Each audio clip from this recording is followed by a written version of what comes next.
Good afternoon, everyone. We're going to get started in just a minute. I wanted to first apologize. I noticed that the beeping sound is on when everybody calls in. So at the initial startup, when we do get started, we will all get to hear an occasional beep, and there's nothing I can do about it at this point. It's a setting when it's set up and must have been missed. So I apologize for that in advance. I'm now going to go ahead and unmute Dr. Whitaker, and then we are going to get started. So let me first get her so she can talk too. And I believe Dr. Whitaker is now able to speak and we can hear her. Hi, Sarah. How are you? Great. I'm wonderful, and I'm glad that worked. Yes. So a couple of points before we get started. You are placed on mute as you enter in the room, and I do apologize that there will be a beep as people call in. We will have the phones available at the end for questions, and we'll explain more about that when we get to it. But when you come in, you will all be muted. During the session, if you have a question, you can type the question in the chat box or in the question and answers box, and we will answer those questions at the end when we have our question time. We find that to be a little bit more productive for getting our whole session provided to you in an hour like we promised. So we want to make sure that we don't get distracted too much and we can handle the questions at the end during the question and answer period. Okay, so with all of that information handled, I'm going to go ahead and get started here. And I first want to welcome all of you to more brain-friendly classroom practices. And with me today, I have Dr. Lou Whitaker, who is the principal at Pope John Paul II and Notre Dame Catholic Schools in Florida. And I am Dr. Sarah Sawtelle at Learning Enhancement Corporation. And we are very excited to be with you today. We're going to start off and do a little bit of a review from August. And then we're really going to talk more about more strategies. In fact, many of you know that we titled this More Strategies, but you may not understand why we say more strategies. In fact, Dr. Whitaker was so popular that we have her back by popular demand. And she has so much wealth of knowledge that we want to be able to provide to you that we wanted to give you yet another opportunity to hear from her. So before we get that started, though, when Dr. Whitaker and I were talking about the session last time and what we wanted to cover this time, one thing that we have found out is several of you used the session last time as a way to provide professional development. And there was a group of you from your school there that were together and learning all at the same time and had us connected. And we'd like to capture that information, too, so that we can provide additional support to you if you're using it in that way. So if you wouldn't mind, in the chat window, if you are there with a group of people from your school and you're all listening in to learn more, if you wouldn't mind putting that information in the chat window, you can do it privately to me at the Brainware Webinars is me, or you can do it to everyone, and we'll capture that information and be able to follow up with you in a different way so that we can make sure you get what you need. Okay, so let's start with a review from August. And what you may remember, if you were able to attend in August, is that what we're teaching you about today is really about the fact that those brains in the classrooms that you're trying to reach are all unique, including yours. And it's really about strategies to keep those brains engaged and reach those brains in innovative and new ways. And that's really what we're talking about both in August and today. And so in August, one of the things we talked about was how our brains seek patterns. They look for meaning, novelty. They like questions. They like to be part of a community. They like to be active. They like to participate. They like security, and they like recognition. And if you can key into any of those things that our brains like, you really are providing a more friendly environment for that brain to learn. And one way that you can do that is by using games, because games give brains what they seek. It gives them something they can search for a pattern, and they can answer questions, and they often provide a sense of novelty, and it's definitely something you participate in. We gave several strategies about games, about converting games to challenges for learning. And we talked about it could be any game, from Go Fish to Jeopardy to Pictionary. And even at that point, our president and COO of Brainware were on the line with us, and she was talking about ways to identify good games to use, and even talked about a story with her son who converted some college drinking games to non-college non-drinking games, I should say, that really provided some nice novelty and ways to use it. And we also gave you some tips for being able to do that without you doing all of the work, but having the students be actively involved in creating the game too. Another thing we talked about was teaching to their brains. And this is just a review, a little teaser about what Dr. Whitaker shared. And she does it in two different ways. She talks about, with early childhood to second grade, ways that you can really start to make the children aware of their brains using their senses, using touch and smell and hearing and taste and sight to really key into the parts of the brain that are active for those things and to make them aware of those senses and connect it to how their brain works. It's really a cool session, and I really encourage you to listen to what she has to share about that. Another thing she does when she's teaching with the brain with the 3rd to 8th grade is she gets them engaged by talking to them about when information comes in, what parts of the brain are active. And she uses some well-known PET scans as part of this presentation to the students and gets them actively thinking about when their brains are working and what parts of their brains are lit up, so to speak, when they're using their brains. And here are the PET scans that we share here, and this comes from the Dana Foundation. But you can see the hot spots for each area of the brain that is lit up when you are doing specific things, and this shows some generating words, what parts are active, and seeing words and meaning, the hearing words and speaking words. And she shares some nice stories and activities with the students and talks about how when you're doing all of those things at once, how all of those sections of your brain are lit up and how active your brain is when you're learning or when you're teaching. And then we also shared a story of a starfish and did a dramatic reading, which was very fun to do, that is really worth listening to. If you haven't seen it, the recorded webinar is available. And Dr. Whitaker has developed strategies that she calls the Starfish strategies. And it's really a set of 27 brain-friendly strategies. I know that seems daunting.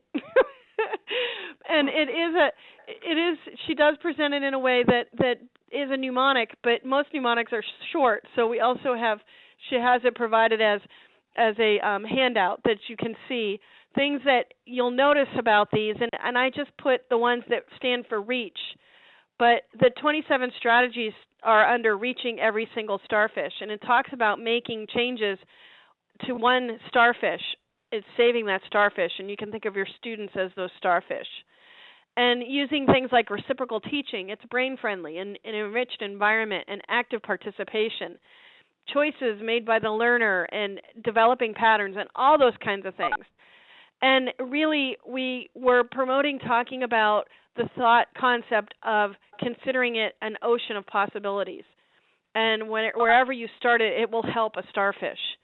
One starfish at a time is the concept that we're really going for there. Now, we gave you lots more than that. Those are just teasers. If you haven't seen or heard the August webinar, I really encourage you that the webinar recording is up on our website, mybrainware.com/education. Just go to the education webinar series, and it'll take you to where you can get to see the recordings. And really, it's about what we want to talk about now is continuing those concepts and continue working with how our brains work and how our brains can be used to help develop a more brain-friendly classroom. Okay, so that is my brief introduction. I'm sure that Lou has lots of things that she wants to tell you about, so I want to go ahead and turn it over to Dr. Whitaker now, and I will be here to provide any kind of support you need, Lou. great. Thanks, Sarah. That was a great summary. That really was terrific. We did not want to spend a lot of time going over the last presentation, but what is so great about Learning Enhancement is of having these webinars available for you. They are free. You can view them at any time that you want, and I think that's a real plus, and we greatly appreciate the company for doing this. As Sarah was talking about why it's so important for our children really to learn about their brains, they'll have a much better understanding of how their brain functions. They learn how to learn and remember, developing these learning skills. They need to understand their own personal brain and why their brain is different than the person sitting next to theirs. And then also really to study once you understand how the brain functions, and it will lead to improved student achievement, and that's our overall goal, of course. Sarah was showing you the slide in particular on reciprocal teaching and showing you the different areas of the brain that lights up when we are actually teaching.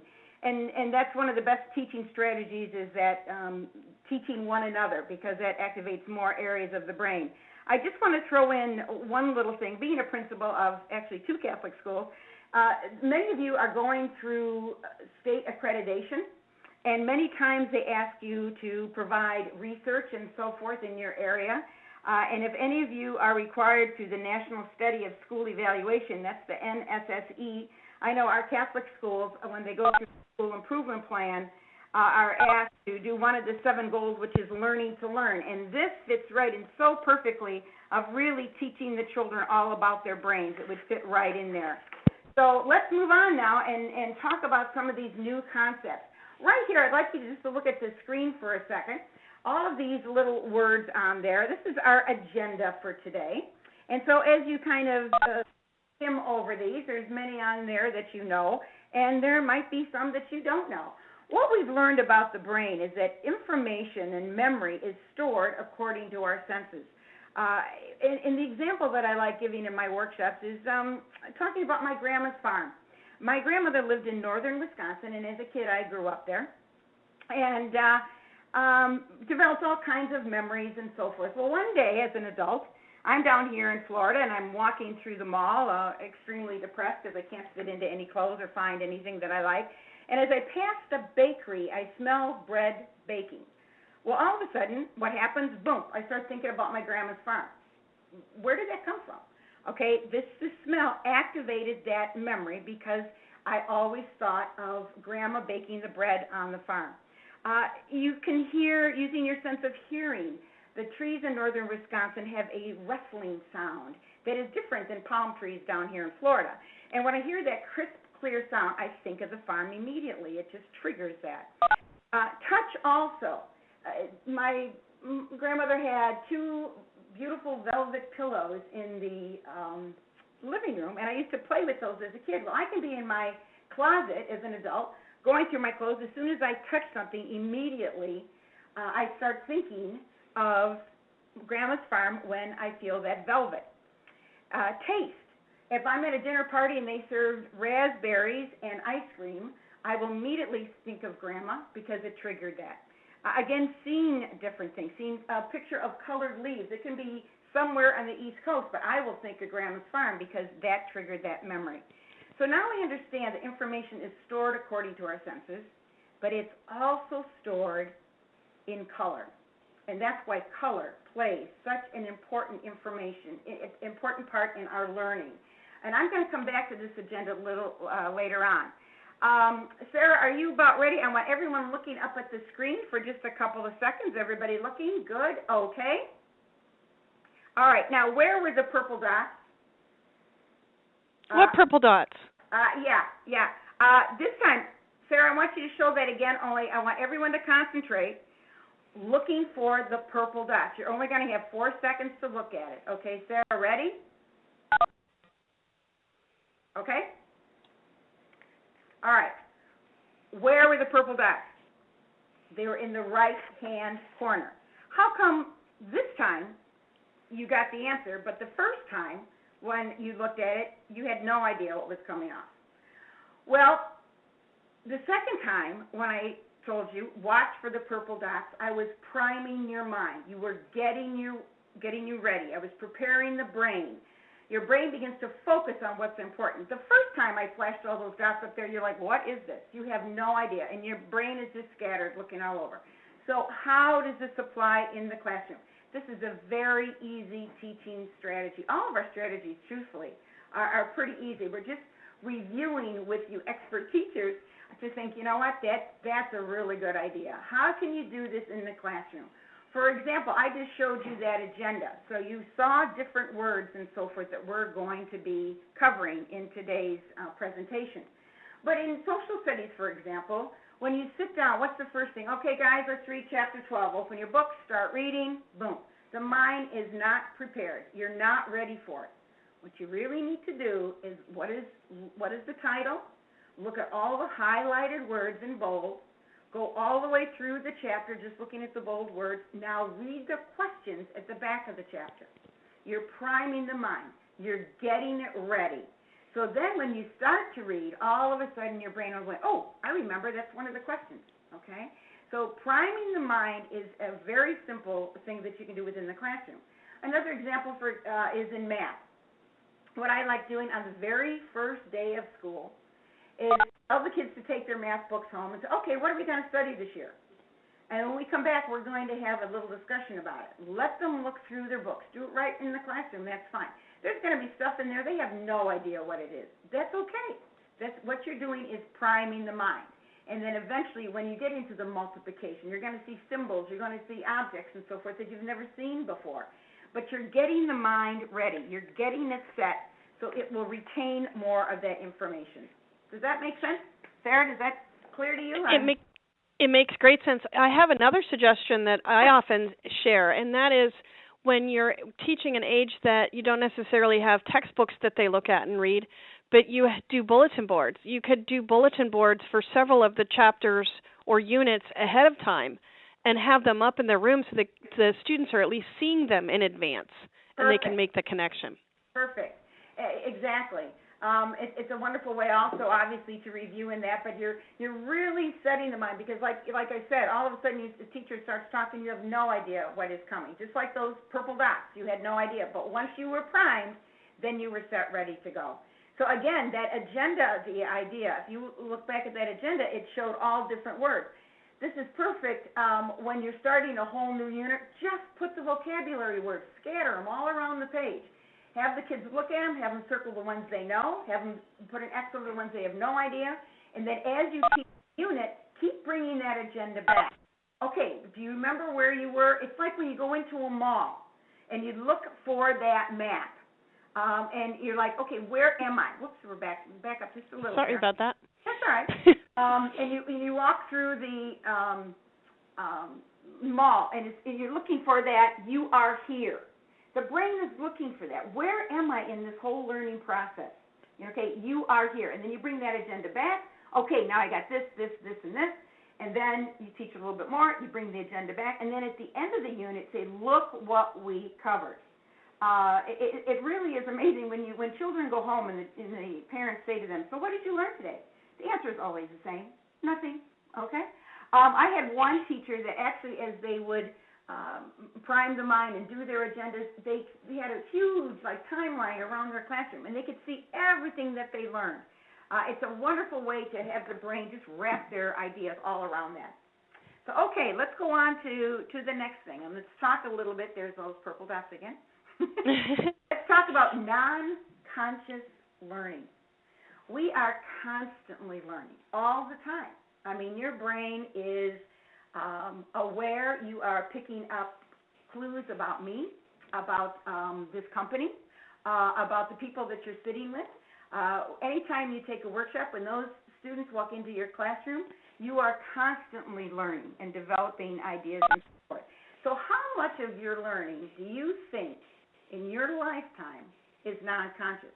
I mean, conscious learning is like, okay, guys, 2 + 2 is 4 and blah, blah, blah, and you go through. That's very conscious, concentrated.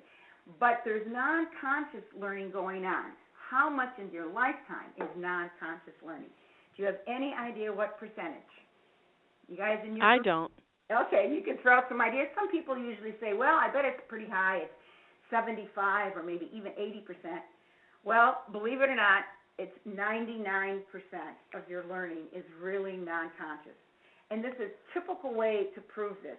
I know as teachers you don't have any snotty little kids, but you have a kid that drove you nuts, really arrogant and so forth, and then you call the parent and say, Mrs. Jones, I'd like to talk to you about Tommy. And she goes, yeah, what about him? I mean, right away, that is non-conscious learning. They pick up ideas, they pick up suggestions from their parents, from their peers, from society, on television, and that really scares me when I see some of the programs that are on, but that's all non-conscious learning. So let's move on. What does this mean to me? How does this affect in the classroom? I love the story of the mom who's driving. She's got her 3 little kids in the back. And as she's driving, she pulls up to a stoplight and she says, oh, okay, when the light is red, we will, and they say stop. He said, good. He says, and when the light is green, we will, and the kids say go. And then the mother says, and when the light is yellow, it means we'll slow down. And then there's complete silence in the back. And one of them said, no, Ma, it means step on the gas real fast because the light's going to change. Now, you see, that is non-conscious learning. The kids pick that up. Mother's trying to tell them the right answer, but they have already learned from the actions of the mother and so forth. And so as teachers, we really need to be aware of that. What your classroom looks like really reflects who you are. I can go into a classroom and I can tell you more about a teacher without ever meeting the teacher. Or I can tell how involved they are, how interested they are, how hard they work. Your attitude, what you model, is really picked up. Kids can sense it. They know what is your favorite subject and your least favorite subject. And I really try and stress this. You have to be very careful of the messages and so forth that we send. Because there is, when I did my doctorate research, and I had 6 teachers that were working with me. 5 loved the whole idea. It was on mapping and so forth. 1 really wasn't crazy about it. Well, I'm not sure if this is going to work, Yeah, I guess it would help the students. I'm really not sure. And you know what?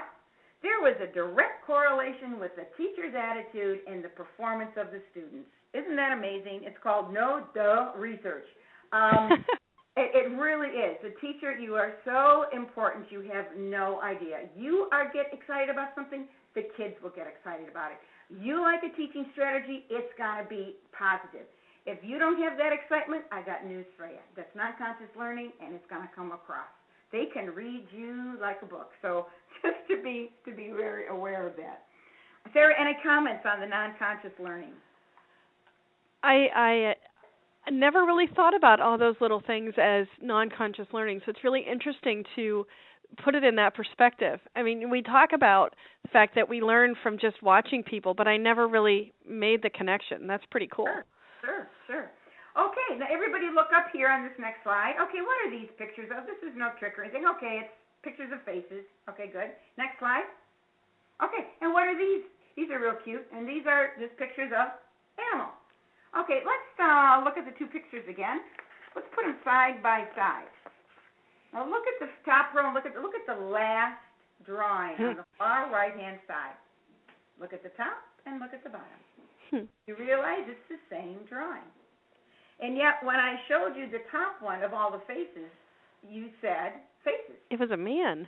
Yeah, right, exactly. And then when you looked at the bottom, you saw the rats because they were all animals. This is a perfect example. The brain naturally looks for patterns. It seeks patterns. You saw face, boom, it's a face. You saw animal, boom, it's an animal, okay? So the brain will naturally do this. So as teachers, we need to be aware of this. And so we need to look for patterns, help the children develop those. And again, now let's go into talking about pictures and so forth. Using mapping. When I did my doctorate research, it was on visual learning and mind mapping. And if you haven't had a chance to really try mind mapping, you really need to. It's pretty exciting. It's just a very simple way of taking notes. And what you're doing is actually drawing pictures, okay? And you're showing relationships of one item to another. And the reason that we really this is so successful is because that's how the brain is set up. The brain, truthfully, is designed for survival, right? I mean, that's the reason we have our brains, to keep us alive.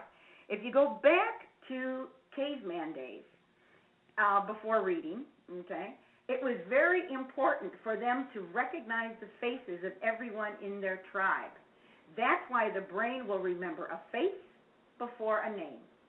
Thank you. I feel so much better because I was wondering why I can't remember anybody's name, and that's because of my brain, okay? Who will remember a face much easier? I mean, there's few of them out there that are really good at coming up with the words first, but 99% of the time, the picture will always come up before the word. And that's why, I mean, if you Google and do any kind of research and ask, you know, what will children remember easier, words or pictures? The answer is always pictures. A preschool teacher, how do they start? And when they have their little calendar, I love our teachers here. What they do is they draw a little picture that they're going to art or they're going to PE. They don't write physical education, but they have the pictures there so the children will begin. And then once they put the word up there, they will associate the picture with what that is, and they'll be able to read those words because the picture will pop into their head. Mapping is so important. The hand drawing, and this takes a little bit of practice, but by teaching the children how to take, using mapping, you have a much better chance of remembering information. And the importance of color. And I do want to go into that in just a minute. Let's look at the next little slide here. This is an example. This is a student. You can tell exactly what the lecture was about, can't you? I can. This is our fourth grade class. And the teacher, I asked the teacher to actually use the pictures instead of writing the words on the board. And this was difficult for our teachers. It took a little practice. But you could see exactly what the whole unit is about. Go on to the next slide. I absolutely love this one. This is the one on the right, obviously, is Harriet Tubman. Yeah, Underground Railroad. I love that. Underground Railroad. But you see, just by putting words on there, this will be able, the picture will pop into the head with the color. And you can see the Cotton King. I figured that one out. Okay. And Douglas obviously gave speeches, but you see how the student was taking the notes. And children don't understand what their mind's eye is, and that I thought was interesting. When I interviewed each of the kids, and we did some of this mapping, I said, all right, let's go back and talk about the science class yesterday. And can you tell me something about it? And she started talking. She goes, oh, my gosh, I can see that fish. I said, yeah, the fish is laying there, and he can't breathe. And how did you do that, Mrs. Whitaker? How did you get that fish to go into my mind? They don't understand what a mind's eye is. But the picture will come up first, and it comes up in color, which is amazing. I go to the next slide. This one, again, this is from third grade, and it's the Fort Mosey, obviously. And what was amazing, I wish I had done my research with special ed children because I saw the biggest growth development in those children. It was incredible. As the teacher is talking, they can draw pictures, okay? They can't spell, but they can draw pictures, and they were drawing the pictures. They drew the fort, and then they had an arrow there for importing goods going in and exporting goods and so forth. And the key is once the teacher, gives the lecture or talks about all this that's going on, and they're drawing the pictures, then the key is, okay, now stand up with your paper and tell me the story. Tell me what is in this chapter. And I can remember this little boy, special ed child, that's sitting there, and he always struggles. And he said, okay, well, this is about Fort Mosey, and it's in St. Augustine, and this is the fort. And import means that they make stuff outside, and it goes into the fort. And export means they made it inside the fort, forth, and then they send it out. And he looked at me and goes, I can't believe I know that. I never know that. And it was so simple because it was the drawing of the red arrows to help him. Those for getting A's and B's in the classroom. You know, teachers, we got to stop and really think. These poor little kids can't read the chapter. Why are we forcing them to try and read? It's not going. Isn't the goal to get the information inside of them so they understand and they can get it back? And so by using these maps and drawing it, you could just see the difference in the students. Going on to the next one, once we did this all drawing by hand, we used the software Inspiration, which is a great software, and if you don't have it at your school, I'd recommend it. But again, the use of colors. So I did this myself when I got the free sample, and you can go to Inspiration and get it. And you can begin to map things out. But what is great about Inspiration, if you would go to the next slide, Sarah, you press on a button, and boom, it puts everything in outline form. So if you've never seen this, this is kind of nice. So after we learned to draw them, the notes in social studies, for example, then they would go into the computer lab. Oh, cross-curriculum with the computer teacher. How unique. Okay? And they could learn the software Inspiration, and they're copying from their notes, only now they're looking for pictures of Florida, and they're beginning to move them around on the screen. Notice the colors right away and the importance of colors. As the students were doing this, and they began to outline the entire chapter, again, at the end of class, we would print it out and say, all right, tell me the story. What is this about? And they would start, and I had this little boy come up to me. He goes, you know what I learned, Mrs. Whitaker? This is really cool. You can put pictures in here like this, or you can click a button and it turns to words. But let's go back to the pictures. He said, you know, what I learned, each picture here, you can really write a sentence about each picture. Okay, so each picture really is a sentence. And then if you group them by color, see all these are green up on the top, and all these here are blue, and these are red, and these are brown over here. And if you group them like that, that's a paragraph. I'm like, uh-huh. And he says, you know what, Mrs. Whitaker? You can't put a red sentence in a blue paragraph. I went, wow. How many times do we try and explain to our children, you can't put that idea into that paragraph. It's a different thought. It's a different idea. And it wasn't until we began to use colors did it make sense to the child, okay? And he goes, and he says, this is so easy now to understand and so forth. The use of colors, and we can go to the next slide, Sarah. The use of colors, first of all, the brain is always looking for patterns. Taking notes in 4 different color pens. That's a very cheap, easy to do tip for teachers. You ask them to buy the fine point pens, you know, the little markers. Now, because it's new and it's novel and the brain loves novel stuff, the first 2 weeks you will see butterflies and flowers and squiggly stuff all over, all right? But then eventually, as the student begins to take notes with these pens, and this becomes a habit, they will actually set up their own little patterns of what certain colors mean, okay? The teacher doesn't have to say, okay, let's put this in red or put this in green. It depends what age level that you have. I do want to share one story. When in my doctorate class, I had a mom in there that said, I know you're into all this brain stuff. I said, uh-huh. And she goes, my daughter is struggling in Spanish. She's really having a hard time. Do you have any tips, anything she can do? And I went, is she taking notes in colored pens? She goes, what? I said, yeah, have her take notes in colored pens. Just have her take notes. And maybe all the nouns are blue and all the verbs are red. Just let her figure out her own pattern. She goes, okay. She came back a month later and says, my gosh, her grades have skyrocketed. And says, and it's amazing because when she goes to take a test, she'll think of the word and she actually can see the color, which helps giving her a tip. So I thought that was kind of interesting. And again, that is very simple for high school. Just say, you know what, guys, and even if you put the words down, if you put a little symbol next to it, you will remember the symbol before you remember the word. So want to mention that. And then the next thing, what I love is David Hurdell, who really wrote about why mapping. What's so great about mapping? And he put it all into, he says, you can see the forest and the trees. This is why maps are so good. Any kind of graphic organizer.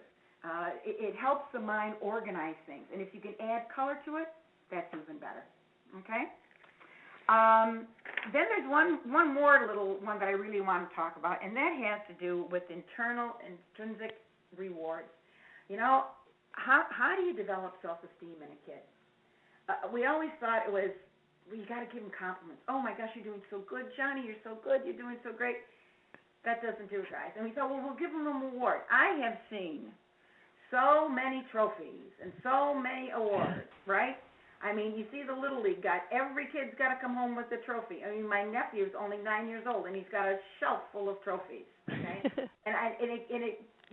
It bothers me a little bit because how do you develop that internal reward feeling when you know you did a good job? So internal rewards are intangible, okay? Students, go ahead, you can start putting the little bullets up there. Okay. Really talk to themselves about achieving a symbolic goal or status. To have a child develop this self-esteem, you need to have a challenge out there for this kid. It can't be too easy. It can't be too hard. If it's too easy, the kid will give up, forget it. It can't be too hard, I'll never get it. It's got to be just that little bit of challenge, to keep them going. This is how computer games are designed. This is the psychology behind it. If the game is too hard, what happens? The kid, I'm not playing this.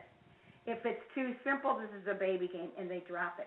What it does is make it simple so you get hooked. Oh, I did that level, and then it pushes you to the next level, and then the next level, and then the next level, okay? So you need to give them that one little challenge, and then once they reach that, that's when the reward comes. So rewards or compliments are most effective when they occur immediately after a specific action and when at high frequency rate. So, God, that was great. That's a great way to do it. The student internal rewards comes from 4 sources. The work itself. How do we develop that pride? I did it myself. The fellow classmates, the teacher, parents, I mean, that's all wonderful, but you really want to do it for the work itself. Now, that's why I really want to mention just a little bit about the Brainware Safari program that we have been using at both Notre Dame and Pope John Paul. And it's really a computerized program that works on 41 different cognitive skills. It's a great program, and I'm not here to sell that. But I do want to mention that when how it's set up, it's a series of computer games that the kids sit at. And they're not easy. And there's all different levels. And when the child works at it, and all of a sudden they get it, the reward is absolutely incredible. This is really the byproduct from Brainware Safari that I was not expecting. I went to Brainware Safari and wanted it to help with our cognitive learning in our school, and we've seen fantastic results. I did not expect this reward piece to be part of it. But it's perfect because a student will work on something and you can't get it, and then finally they get it. There'll be cheering going on. There was one boy at Pope John Paul that was stuck on one of the highest levels. He was there for 2 weeks. He could not get it. He tried it over and over and over. And out in the hall, I remember seeing his dad leaning against the cement wall, and he's kind of shaking his head. And all of a sudden, there was a scream from within that classroom. The look on that kid's face was worth absolutely everything. He had that self-esteem, Dad, I did it. That's what we really noticed the difference in our students. When we had some kids that were struggling students, some that were extremely bright students. And what we found that when you work on a program such as this, when you give a child a challenge and they conquer it, that's when the self-esteem develops. I love Mrs. Franklin, our 3rd grade teacher here at Notre Dame. She said she had the greatest experience the other day. She was in the classroom, and the kids were in groups, and they were working on a project. And one of the kids was really getting frustrated. They couldn't figure it out. And the classmate said to him, don't you remember how it was in Brain Safari? Don't you remember when you couldn't get that level, how hard it was, and you stayed on it, and you stayed on it, and you finally got it? Stay on it. Well, we're going to figure this out. We can do it. That was worth it, right then and there, to see that they can relate. They understood what was going on with that Brain Safari class as compared to what actually happens in the classroom. So give your children, give them those questions, that thought-provoking, challenging stuff, but don't make it so hard that they can't get it. And then you'll see that wonderful self-esteem really develop. You know, Lou, there's a book that came out a couple years ago that I think the author is Daniel Pink, and the name of it's Drive. Yes. And that book is wonderful about talking about motivation and rewards, and actually has some nice studies described in there about how expected rewards don't have nearly the benefit of ones that come more from a personal goal, your own self-achievement, things that really hit those internal brain-friendly things that we always are talking about. Yeah, exactly. That is a great book. Yeah, Daniel Pink, that's excellent. But you're absolutely right. It's the rewards that are, and the setting the goals, you mentioned that. I think all children, even little ones, even preschoolers, they need to set a goal. Do you think you can do this? And work towards that. It's that feeling, the accomplishment, that's really good. So then let's wrap it up and kind of bring it all together, so we'll have some time for some questions and so forth. You know, I all of these strategies, and you know there were 27 of them in my original list and so forth. Truthfully, teachers, you're all the good teachers. You see, the crummy ones aren't tuned in today. And these are strategies that you've already used, but we need to bring them back up. Don't forget to review. You know, just with those dots again, prime the mind, get them set ready for learning. You know, look for those different patterns, the importance of colors. All of these things you've been doing, you just need to pay a little more attention to them. Okay? And remember that don't set yourself up and get all disappointed because you couldn't implement everything you wanted to do at once. Give yourself a break. It's hard to change a pattern. As hard as it is to see them sometimes, it is also hard to change them. And we call them patterns, but they're also habits. And so really give yourself a break and say, oh, I can do better the next time. Or I did okay on this, I need to tweak this, and just strive for the change. That's the important part. Absolutely. Yeah, nothing's worse than you know, the young teacher that's going to try and put all of these 10 strategies into one lesson. You know, just concentrate for a week just on maybe reciprocal teaching. Or let's just think about colors. Let's just do a mapping for one unit. Let's just try mapping one unit. Ask the response of the kids, what they thought about it. I think the mapping really surprises. When I can remember when we taught them how to map, and the teacher immediately emailed me, and she said, Lou, I can't believe it. The kids are out at recess, and they came to me and said, can't we cut recess short so we can go back in and finish our social studies math? I mean, no one has ever done that. And so we have to look at what excites kids, and you know, be aware of that. Okay? Exactly. So let's now I'm going to bring up your window. Your screen will probably have an icky gray bar because I'm going to bring up the participant list here, and I can see it, but you won't be able to. Okay. And I'm going to go ahead and ask you to, if you have a question, you can either type it into the chat window, or you can, if you want to raise your hand, if your phone is, if you have a little phone symbol next to your name, I'll be able to unmute you and you can ask it in person. But if you would rather, you can just type it in the chat window and I will read it out loud and we will respond that way. And we'll just do this for, it's about 4:15, 4:13. We'll just 5 or 6 minutes and be able to then let you go ahead and finish the rest of your day. And don't forget, please, people, we were so pleased to hear how many people had turned in. We had about 65 people who had actually registered, but then I was talking with one of my principals, and she said, oh, no, I had 55 teachers in the classroom. So we would like to know that so we can provide additional training and different supports for all of your teachers. Just so if you can just give us a number of how many are there, we'd love to have that information. And the people have responded, so we will make sure that we get that list pulled out of the chat. And we also want to remind you that we will be sending out an email to everybody that signed up, whether you were able to make it for this session or not, that has the PowerPoint that we used today, so that you'll have that. And in about a week and a half, I'll say a week, but don't shoot me if it's a week and a day. We will have the recorded webinar up so that you can also look at it again, or make sure that other people get it, that kind of information. And I know that someone here has just asked about the number for inspiration. It was on the slide, so you will be able to pull that off the PDF when we send it to you. And truthfully, if you just go to inspiration.com, you can download a 30-day free trial. Exactly. No, that's just go to inspiration.com. And they also have Kidspiration, which is for the little guys. It's kindergarten through third grade, although we use regular inspiration in third grade, but that's also a wonderful program. But, keep in mind, and I do love the software, and that really cemented the learning, because the class lesson went on in the classroom. The kids took the notes with the colored pens, and then they took it down to the computer lab, and then the kids could say, oh, this is why I'm learning this information, and it just cemented, and it reviewed everything.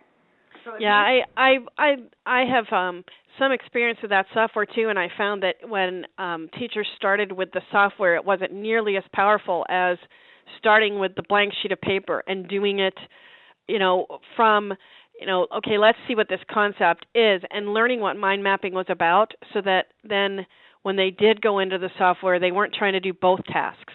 Yeah, absolutely. You really need to, and how we started out was, we asked everyone just to copy the teacher. In other words, she would draw a fort or something, and the kids copied it. And so the whole lesson was actually just copying the teachers. And then the teacher said, all right, well, let's see, what would be a good symbol for so-and-so, for the cattle? And says, well, you got to, then the children began to draw their own. Because ideally, you don't want them to copy someone else's map. Ideally, you want them to draw their own map. But that takes practice. You have to really draw that, and they have to understand what those lines mean. Why are you drawing a line from here to here? To show the relationship of one item to another. So, yeah, the hand part is really critical. And the other point about mind mapping is that we actually have done a session with students where they were a physical mind map. And it was really a nice, cool, interactive thing where we said, what subject do we want to do? And somebody volunteered to be the center of the mind map, and they were a baseball. And then, what can you think of that's related to a baseball? And just got them started, and they went up and stood, and they were that particular thing, like a bat, and they stood there and held on to the baseball hand. And we had a nice physical mind map, which also accents some nice activity. That's an excellent idea. That really is, because you want to get the kids up and moving and so forth. So, yeah, that's a great idea. And then there is a question, do you have any strategies for those children who do not seem to get stimulated by self-improvement goals, such as those with Asperger's? Again, it has to be something that they're interested in, something that is challenging, again. Let's see if you can solve this problem. Can you figure out, you've got these 10 insects over here, and they're all piled up, and what do you think that they're doing? How are they going to build this fort? How are they going to get their food over here? Again, you're just trying to give them something that they're interested in, that they can feel that they've accomplished. Okay. And then there's one about, can colored pens be used for computation, i.e. different colors for different parts of the equation? Oh, yes. Yeah. But the key is now here, guys, you got to make sure you stay with the pattern. If you always use, for example, the use of colors, my one social studies teacher had things printed on bright pink, and that was so obvious. Everything that was on bright pink, boy, you better know it because that was it. So make sure if you're going to use it in math, you always use that same colored pattern, Okay, so that helps. So does it help if the teacher also writes in that color? Oh, yes, absolutely. Absolutely, sure. And now with smart boards and the interactive boards that are out there and the different colors and the things that you can do, it's just unlimited. It's wonderful. Right. We're only limited by our own minds. And there was a question about games, and the question was, when we're talking about games, are we talking about games like Monopoly or making their own? And the answer to that question is we talked about games in August, and one of the things we talked about was taking some of those traditional games that they know and converting it to a learning tool. So turning a Monopoly-like game into something that is related to their history unit or their social studies unit, using Pictionary to help with their vocabulary and their connection of the words to the images and all those kinds of things. And we did a lot of details on the game part in the last session. So you can see the recording on that, and then if you have other questions, you can shoot them over to us, and we'll be happy to handle them. You know, also, we had a workshop for our teachers just recently, and it was really interesting. When you talk about the games and so forth, the teachers don't have to design the games, I think, and that's where we fall short. We automatically think, okay, I've got to sit down now and come up with this whole Monopoly board and all this other stuff. It's just like you don't have to design all your own text. We saw incredible stuff going on in the 5th grade classroom this last time. Every child had to make up 3 questions, and then they had to go and, test 3 other kids in the room, and before long, they designed one heck of a test. So get the children involved in designing the games. Right. I actually I'm a former chemistry teacher, and I had a game that was similar to Monopoly that we used to help learn the periodic table, and the students helped me design the game. And we started with a basic idea that I had, and then the first lab session, they tried it my way and came up with all kinds of things they didn't like about it, and we just totally morphed it into something that was useful. So that's a really good way to be able to not you do all the work. The students do part of the work, and that's part of the novelty and part of the learning. Right. And in fact, one of my teachers I can remember, bless her heart, she says, oh, it takes me so long to try and come up with a map. And I'm like, don't spend all that energy. Just start talking. And the kids says, well, what's a symbol for protection of something? And the kids went, a Band-Aid. I'm like, oh, yeah, okay. I mean, they will come up with the symbols. Get them involved in designing it. Sure. And we have one more question about color, and then that'll probably be our last question for today. Okay. And the question is, I'm a bit worried about the color typing because my son is profoundly colorblind. He might feel left out or not as smart. Oh, yeah. And we don't know how this, would affect children that really are colorblind and so forth, but it's also just the pictures and relationships, because you can have a map that's in black and white. I mean, truthfully, we only printed out their final map in color because we couldn't afford to. Color is great, but it was the mapping itself. And so we could Xerox their map for them to take home, but it was all in black and white, and yet they still knew the social studies unit. So. And maybe one thing for someone that is profoundly colorblind, some colorblind people that are colorblind at least can see different shades of gray. Sure. But if he's profoundly colorblind, maybe using like a line that's a little thicker and they can put dots in it or other shapes in it or lines through it or some kind of grid through it or something like that to adjust for the fact that they can't see the color. Yeah, that's a real good idea. Mm-hmm. Okay, so we are I'm gonna let us sign off now. And Lou and I greatly enjoyed our little conversation that you got to listen to, and we hope that you enjoyed it as much as we did. And I do want to say thank you to all of you for your time, and a special thank you to Dr. Whitaker, who volunteers her time to do these and can tell that she's passionate about it. She wears it on her sleeve, and you can tell even when you can't see her sleeve. Well, you're very welcome. I really enjoyed it, and thank you so much, and God bless you in your ministry, all of you teachers. You guys have a great day, and have a good fall. Bye-bye, all.